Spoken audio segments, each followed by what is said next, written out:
እሺ ተማሪዎች አሁን ደግሞ ይዤላችሁ የቀረብኩት ስለ አርኪሜድስ ፕሪንሲፕል ኤንድ ኢትስ አፕሊኬሽን ነው። አርኪሜድስ ፕሪንሲፕል ምንድን ነው የሚለው? ኦኬ አርኪሜድስ ፕሪንሲፕል states that an object partially or fully submerged in a fluid is acted on by upthrust force of the liquid which equals to the weight of the displaced fluid. Okay, this upthrust force is called buoyant force. ምን ማለት ነው? አንድ አካል ሙሉ በሙሉ ወይ በተወሰነ አካሉ ፈሳሾች ከገባ ፈሳሹ አካሉን ወደ ላይ ይገፋዋል ማለት ነው። ይህ ኃይል ደግሞ ምን ተብሎ ይጠራል? buoyant force ይባላል። ኦኬ ይሄኛውን ቲዮሪስቲ ማቴማቲካሊ እንየው። ኦኬ the buoyant force FB stands for buoyant force equals to the weight of the displaced fluid W F ይላል ማለት ነው። so the buoyant force is equals to the mass of the displaced fluid multiplied by the acceleration due to gravity.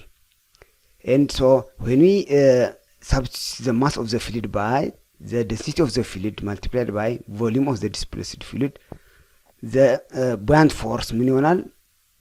density of the displaced fluid multiplied by the volume of the displaced fluid times the acceleration due to gravity g. so ይሄኛው ማቴማቲካል መገለጫው ነው የቡoyant force. what is the physics behind this mathematics? ፊዚክሱ ምንድነው? the buoyant force depends ምንም ላይ ዲፔንድ ያደርጋል?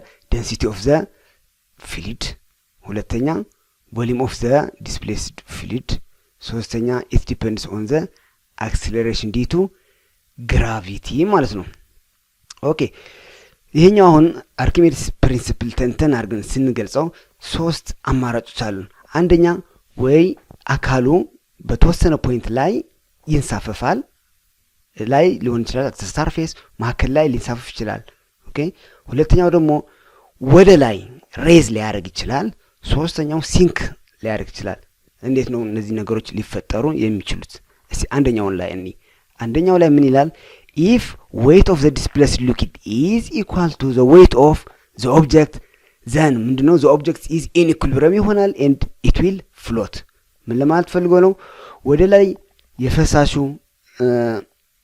ወደ ላይ የፈሰሰ ፈሳሽ ክብደቱ ከየአካሉ ክብደት ጋር እኩል ከሆኑ አካሉ ተማዝኖ ላይ ይሆናል ማለት ተማዝኖ ማለት in equilibrium ላይ ይሆናል። then ማከል ላይ ወይ at the surface በሆነ ፖይንት ላይ ብቻ ፍሎት ያደርጋል ማለት ነው። ኦኬ let's come to the second case። ሁለተኛው ደግሞ ምንድነው? if the weight of the displaced liquid is greater than the weight of the object which is immersed in that fluid ማለት ነው። the object will ምን ይሆናል? ሬዝ ያደርጋል። ምን ማለት ነው? የኛው ወደ ላይ የፈሰሰ ፈሳሽ ክብደቱ ኦኬ ከአካሉ ክብደት ጋር ከአካሉ ክብደት ከበለጠ አካሉ ወደ ላይ ከፍ ይላል፣ ሬዝ ያደርጋል ማለት ነው። ኦኬ ምንድነው እዚህ ጋር weight of the displaced fluid ከበለጠ ማለት ነው አካሉ ወደ ላይ ሬዝ ያደርጋል። ኦኬ let's come to the third point ነው ምንድነው የሚለው? if weight of the displaced liquid is less than the weight of the immersed object ማለት ነው then the object will sink። አሁን እዚህ ጋር አካሉ ወደ ፈሳሹ ያስገባ ነው አካል ኦኬ ክብደቱ ከበለጠ ከዲስፕሌስድ ከሆነ ፍሉይድ ማለት ነው then the object will sink down ወደ ታች ይሰምጣል ማለት ነው። okay these are the three cases። okay እስቲ ወደ ኤግዛምፕል እንሂድ። ኤግዛምፕል 1 ምን ይላል? find the buoyant ወይ ደግሞ upthrust force on an object of volume 0.4 meter cubed which is totally submerged in this water። okay አሁን እዚህ ጋር ምንድነው የሆነ አካል 0.4 ሜትር ኪዩብ ይዘት ያለው ወደ ውሃ ውስጥ አጥልቀነዋል። ኦኬ ኤንድ አሁን እዚህ ጋር ከሰመጠው ወደ ኋላው ካስገባ ነው then it will be acted በምን upward force buoyant force act ያደርግበታል ማለት ነው ኦብጀክት ላይ። so we are asked to calculate the buoyant force on that object which has a volume of 0.4 meter cube። አሁን እዚህ ጋር ምን እንድንጠቀም ነው የታዘነው? density of the water to be 1000 kg per meter cubed and the acceleration due to gravity approximately 10 meter per second square። okay let's come to the solution። ወደ ሶሉሽን ውስጥ እንምጣ። መጀመሪያ ሁሌ እንደምናደርገው ጊቭ እናወጣለን፣ ሪኳየርድ እንጽፋለን፣ ከዛ ወደ ሶሉሽን ነው የምንገባው። okay what are the givens? VO stands for the volume of the object, and it has a value of 0.4 meter cubed. And rho W, this stands for density of water. Okay, it is 1000 kilogram per meter cubed, and the acceleration of due to gravity of the earth is going to be taken 10 meter per second square. So and the required value is FB, stands for the buoyant force.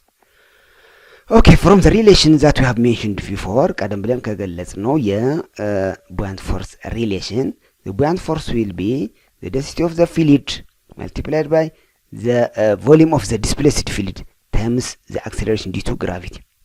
Okay, እዚህ ጋር አሁን ልብ ማለት ያለብን አካሉ ሙሉ ለሙሉ ከገባ የአካሉን የሚያክል ይዘት ያለው ውሃ ወደ ላይ ዲስፕሌስ ያደርጋል ወይ ደግሞ ወደ ላይ ከፍ ይላል። Okay, so here the volume of the displaced fluid must be equal to the volume of the object. ስንት ነው የምንጠቀመው? ከዛ 0.4 ሜትር ኪዩብ እንጠቀማለን ማለት ነው። So the buoyant force will be, here we are going to replace the numbers. Density of the water is 1000 kilogram per meter cubed. The volume of the displaced fluid, which equals to the volume of the object, 0.4 meter cubed, and the acceleration due to gravity is to be 10. So totally the buoyant force is measured by Newton. So multiplying this will arrive at the value of 4000 for the value of the buoyant force. Okay, let us come to the second example on this. ሁለተኛ ጥያቄ ሁለተኛ ኤግዛምፕል እስቲ እንስራ እዚህ ላይ። አሁን እዚህ ጋር ምንድነው የሚለው? an iron block tied to a string weighs 60 newton in air and 40 newton when it is totally immersed in water. ዲያግራሙ ላይ እንደምናየው አይረን ብሎክ ወደ ውሃ ውስጥ ገብቷል። ዘን ሶስት አይነት ፎርስ ነው አክት የሚደረግበት። አንደኛው ቴንሽን ኦፍ ዘ ስትሪንግ in the direction of upward ወደ ላይ፣ ሁለተኛው ደግሞ buoyant force of the fluid ወተሩ buoyant force ወደ ላይ ይገፋዋል። ሶስተኛው ደግሞ የራሱ weight ደግሞ ወደ ውስጥ እንዲሰምጥ ያደርገው ነው ማለት ነው። Okay, we are asked to calculate the buoyant force which acts on the object.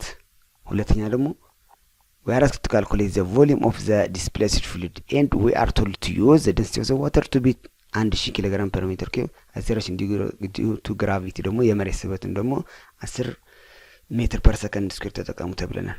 ኦኬ፣ አሁን ወደ ሶሉሽኑ እንሂድ። given አው እዚህ ጋር WT ይላል። W true, this is the true weight፣ ትክክለኛ ክብደቱ ኤር ላይ እያለ የነበረው ትክክለኛ ክብደት እንለዋለን ወይ ደግሞ true weight እንለዋለን። the reading of that string will be the apparent weight የሚመስል ውሃ ውስጥ ከሰመጠ በኋላ ሪዲንጉ ያነበበልን weight የሚመስል that's apparent weight which has a value of 40 newton is the value of the tension of the string 40 newton ማለት ነው። Okay, density of the water is 1000 kilogram per meter cubed and acceleration due to gravity ያው 10 ሜትር ፐር ሰከንድ። the required quantities are the buoyant force and the volume of the displaced fluid. Okay, to calculate the buoyant force we are going to subtract the apparent weight from the true weight. አሁን እዚህ ጋር buoyant force ወይ ደግሞ ውሃው ወደ ላይ አካል የሚገፋ ፎርስ ማለት ነው። እንዴት ነው አርገም እናገኘው? አቀናንሰን ማን ከማን ከአፓረንት ዌይት ከትሩ ዌይት አቀናንሰን ማለት ነው። so the buoyant force will be 60 newton minus 40 newton which is 20 newton. Okay, if you want to know the buoyant force we can calculate the volume of the displaced water. buoyant force ካገኘን በኋላ volume of the displaced fluid ማግኘት እንችላለን። rearranging the formula given above ማለት ነው we'll get እናገኛለን the buoyant force over the density of the water multiplied the acceleration due to gravity will give us the volume of the displaced water ማለት ነው። so replacing the values, the volume of the displaced fluid will be 2 times 10 to the power of -3 meter cubed ይሆናል። subscribe, share, like ማድረግ እንዳትረሱ። አመሰግናለሁ።